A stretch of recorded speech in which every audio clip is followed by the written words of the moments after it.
This, I didn't even know it existed until I saw it in the 1993 Sotheby's catalog, which is the first comic art catalog I ever saw. And I immediately fell in love with it, even though I'd never read the issue. I didn't know what it was. I didn't know what it represented. I just saw that there was this incredible motion and power behind it, all the textures of it, and this great beast leaping up from the center of it. I didn't know what the story was.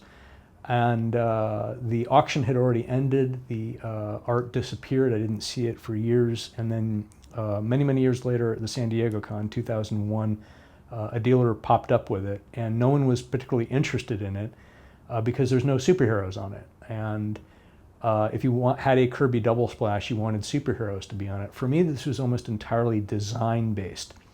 Later, I found out that it was based on a myth, and I'm afraid I don't remember the exact culture it's from, about a dragon that eats the moon.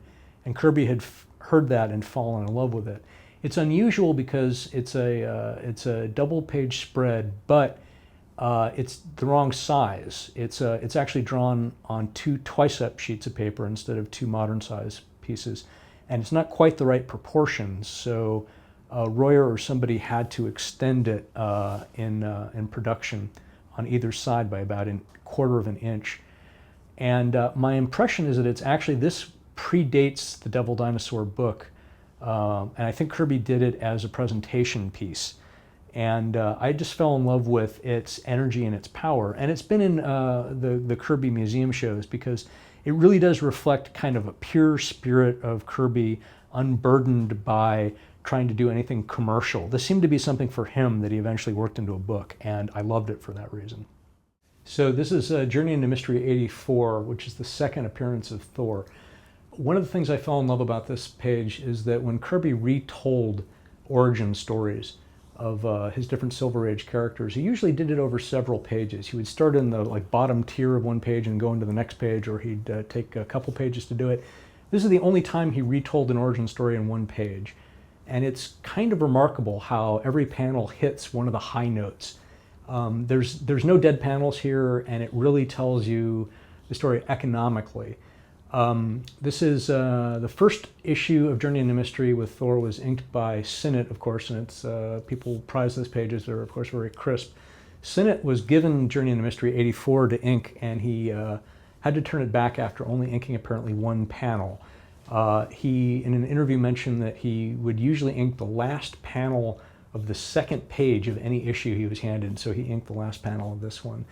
I love that this has got transformation in it. It's got Thor using his powers. It's got the Stone Men from Journey into Mystery 83. The fifth panel seems to be Kirby redoing the cover of Journey into Mystery 83, except for from a different angle. I love the dialogue of it. I love how incredibly over the top and corny it is. And that seems to be Larry Lieber's work, and it's glorious. I picked this up in plain sight. It was on sale on CAF for a while, and nobody made any offers on it. I think in part because the idea was, oh, we could always get another one. Kirby retold this origin story a few times. We could get Journey into Mystery 83 pages for about the same price. But I just really liked the way the narrative worked from beginning to end, and how if I got this, I really didn't need another early Thor page. It was really all covered there in one piece. This is the collage page to Fantastic Four 51 by Jack Kirby and Jack Kirby alone. When I was a kid, I always thought of Kirby's collages like Harpo Marx's harp solos, the things that really interrupted what you actually wanted to see. But when I first collected Kirby, I went to to Jack and Roz's house. Actually, it was right after Jack had passed away. It was just Roz. And she had just recently, as I understood it, got back some of the full-page collages from the 1960s Marvel Comics. I think that they had this, they had the collage to FF39, a couple others. And people were not particularly interested in them. They were looked upon as weird marginalia that hadn't quite worked. When I saw this, the Reed figure was not on it. I put that in there as from a Xerox of the comic. I just had the background here.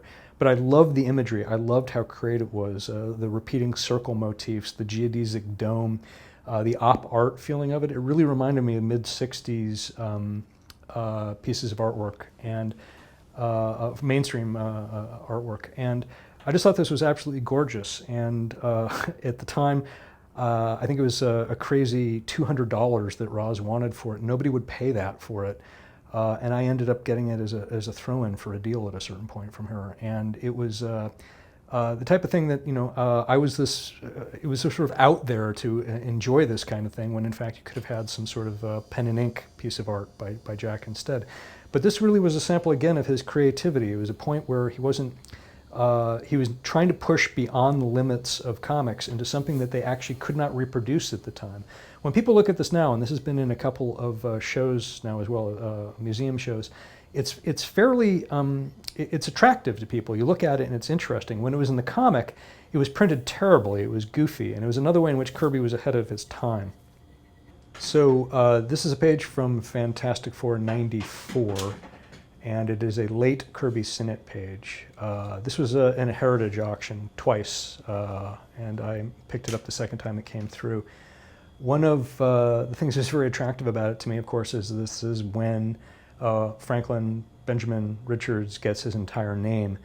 And it's a sentimental page. It's kind of like a throwback in a way almost to the romance comics Kirby did with the first couple panels there of Reed and Sue. And there's a few touches to it that I just had noticed when I was interested in the page, and one of them being the strange sort of spiritual figure that Kirby put into the first panel in the background that goes along in a strange way with the dots beside Reed and the flowers that are on Sue's dress.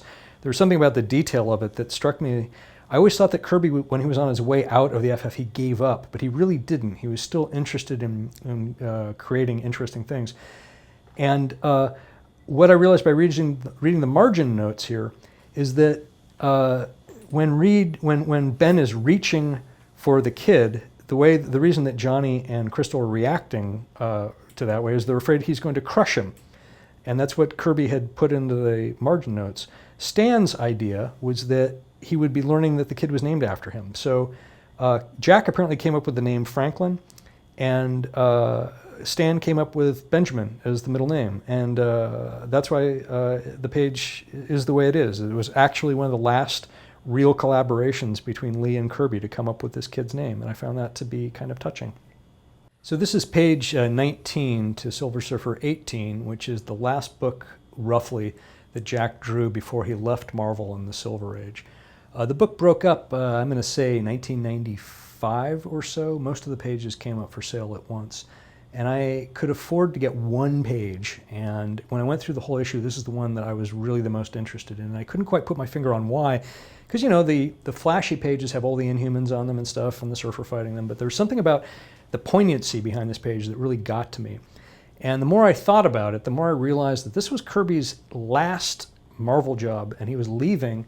And I started thinking of the Surfer as a stand-in for Kirby, and that pose he makes in the first panel of the last tier is so poignant and dark and sad. And I was watching how dark the dots are on there and how it's just blacker and blacker. Instead of getting the fight with Black Bolt that we thought we'd be getting between the most powerful Inhuman and the Surfer's backing away. He's taking himself away into this place of contemplation. And of course, the last page is the very famous huge panel of the Surfer's face screaming that he's going to take revenge on the human race. And I thought, this is Kirby's stand-in for himself as he's leaving Marvel. It's so rich and deep and sad and obvious that here he is taking his toys and going home after having been shanghaied into doing the Surfer one last time, the character who was taken away from him in the first place. And I just thought it was a really sad and beautiful page to own. And in a way, this is some of the, it really does sum up some of the reasons I collect things, is that although there's, of course, it's great to watch guys in tights punching each other, sometimes there's this emotional side that comes out. And if you look at that last tier again, just the close-up as it gets, you get more and more of just the anger and anguish that he managed to put in there. It's a very human Surfer there. It's a very human piece of Jack Kirby artwork. And it is one of my favorite pieces. And it's something that I can just look at over and over again. And I think it's something that's going to continue to mean something to me as I manage to get older.